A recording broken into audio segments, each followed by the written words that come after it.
Hi friends, let me ask you a question. Have you ever felt like your life is just taking a toll on you and you have nowhere else to turn? Well, sometimes even children can feel that way. They might feel like nothing's going their way and their whole world is crashing down around them and they just want to run away from it all. Only to find out, of course, that they're making a terrible mistake.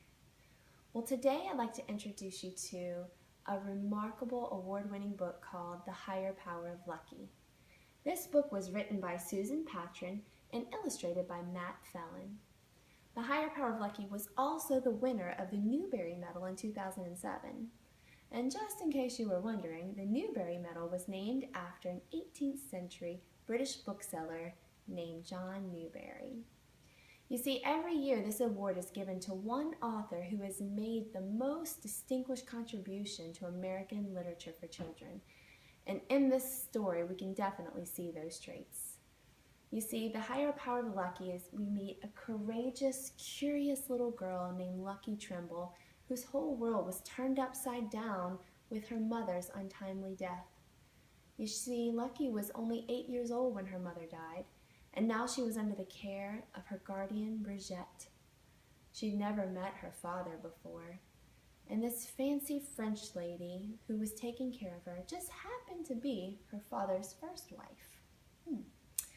You see, this realistic fiction tale is a beautiful story of a young girl trying to make sense of the world and find her higher power. You see, the term higher power is one that Lucky learns while eavesdropping on the town's 12-step meeting. See, Lucky, she is curious, and she has an amazing ability to see things differently and make the best of what she has.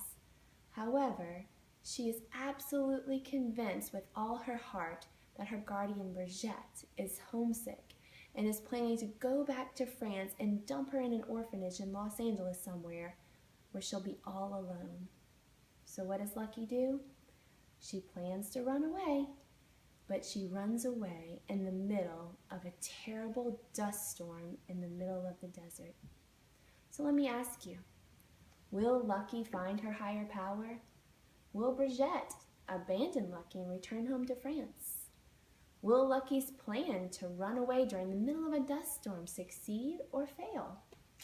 Well, I'm not going to give away the ending of the story, but I can say it is definitely worth the read, and I completely understand why The Higher Power of Lucky was chosen as the 2007 Newbery Medal winner.